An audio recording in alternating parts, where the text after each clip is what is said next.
नमस्कार दोस्तों। आज हम देख रहे हैं द्रव्य गुण का एक और प्लांट भृंगराज। कौन सा देख रहे हैं? भृंगराज। इस भृंगराज का जो बॉटनिकल नेम होता है वो होता है एक्लिप्टा एल्बा। क्या नाम होता है? एक्लिप्टा एल्बा। इसकी जो फैमिली होती है वो होती है एस्ट्रिएसी फैमिली। इसकी जो फैमिली होती है एस्ट्रिएसी फैमिली होती है। इसका इंग्लिश में नाम होता है ट्रेलिंग एक्लिप्टा। ट्रेलिंग एक्लिप्टा, हिंदी में बोला जाता है इसको भंगरा, भृंगरा। और इसका जो यूजफुल पार्ट होता है पंचांग। पत्ती, तना, फूल, मूल और फल, ये पांच इसके जो पंचांग होते हैं उसका उपयोग किया जाता है। इसकी जो डोज है, इसकी मात्रा की बात करते हैं तो इसकी जो सौरस होता है 5 से 10 ml यूज किया जाता है।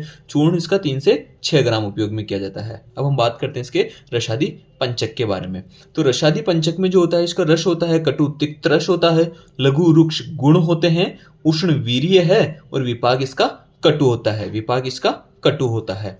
अब हम बात करते हैं इसमें इंपॉर्टेंट फाइटो कॉन्स्टिट्यूएंट कौन कौन से होते हैं। तो इंपॉर्टेंट फाइटो कॉन्स्टिट्यूएंट में आता है stigmasterol, beta amyrin, cysteine, glutamic acid, tyrosine, desmethyl phytosterol A. Phytosterol A, इसके इंपॉर्टेंट फाइटो कॉन्स्टिट्यूएंट होते हैं। इसमें भी stigmasterol, beta amyrin main होता है। अब हम बात करते हैं इसके दोष क्रम पे, किसका दोष के ऊपर किस प्रकार क्रम रहने वाला है। तो दोष क्रम में जो होता है कफवात शामक होता है। क्या सा होता है? ये कफवात शामक होता है। कफ शामक क्यों होता है? क्योंकि उष्ण वीर्य है, कटु विपाक है, कटु और तिक्त रस होते हैं।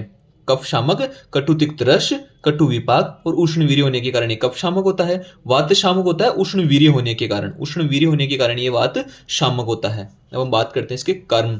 इसके जो कर्म होते हैं वो होते हैं केश्य, टौच्य, कृमिघ्न, श्वासहर, कासहर, शोथहर, दंत्य, रसायन, बल्य, नेत्र्य, ये जो होते हैं इसके कर्म होते हैं। थेरेपेटिक इंडिकेशन, तो ये केश्य होने के कारण पालित्य खालित्य में उपयोग होता है।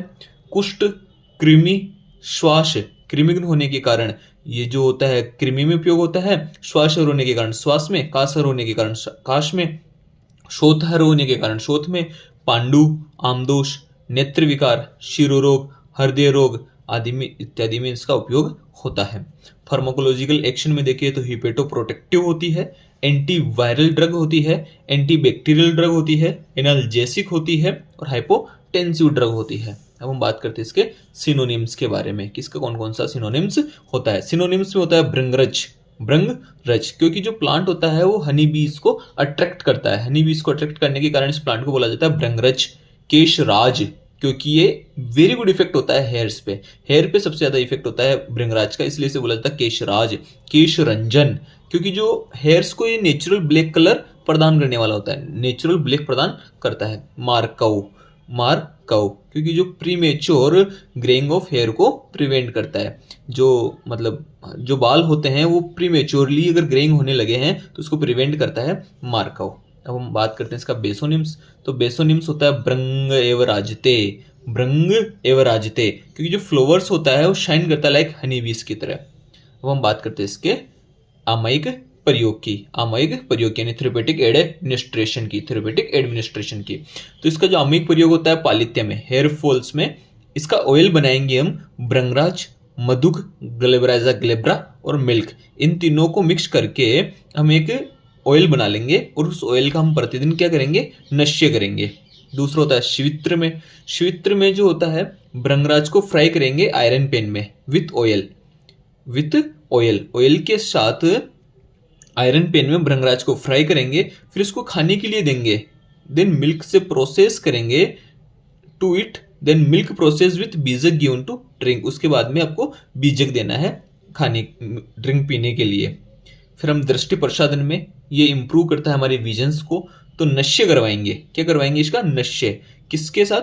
तिल तेल, अक्ष, भृंगराज और बीजक का क्वाथ। भृंगराज सौरस, बीजक क्वाथ, अक्ष और तिल तेल, इन चारों को लेके एक ऑयल बनाएंगे और उस ऑयल का नश्य करवाएंगे। तो दृष्टि प्रसाधन में वेरी हेल्प। एक डिजीज होती है सूर्यवर्त, जो सिर की डिजीज होती है, इसमें सिरो रोग बोला जाता है। तो भृंगराज सौरस को गोट्स मिल्क के साथ, गोट मिल्क के साथ यानी बकरी के दूध के साथ मिक्स करेंगे और उसका नश्य करवाएंगे तो सिरो रोग में काफी हेल्पफुल होता है। अब इसके फॉर्मुलेशंस कौन कौन से होते हैं, योग कौन कौन से आते हैं? होता है भृंगराज तेल, भृंगराज चूर्ण, पंचनिम्ब चूर्ण, भृंगराज घृत आता है। क्लासिफिकेशन देखें तो चरक ने इसे कहीं भी मेंशन नहीं किया है, सुश्रुत ने भी नहीं मेंशन किया है, भावप्रकाश निघंटु ने इसे गुडुचादी वर्ग में बताया है। अब हम देखते हैं इसका हैबिटेट, तो थ्राउट इंडिया होता है। कॉमनली जो साउथ इंडियन स्टेट्स है, साउथ इंडियन स्टेट जितने भी है वहां पर ये पाया जाता है। अब हम देखते हैं इसकी मॉर्फोलॉजी। मॉर्फोलॉजी में एन्युअल हर्ब होता है, ब्रांच टेप रूट होती है, इसकी ब्रांच टेप रूट होती है, एरियल, इरेक्ट, सिलेंड्रिकल और ब्रांच्ड स्टेम होता है। देखो इसकी रूट भी ब्रांच होती है, इसका स्टेम भी ब्रांच्ड होता है। इसकी जो लीफ होती है वो सिंपल अपोजिट होती है। इन्फ्लोरोसेंस जो होता है कैपिचुलम होता है, और फ्रूट्स जो होता है सिप्सेला, सिप्सेला, इसका जो फ्रूट होता है सिप्सेला। धन्यवाद दोस्तों।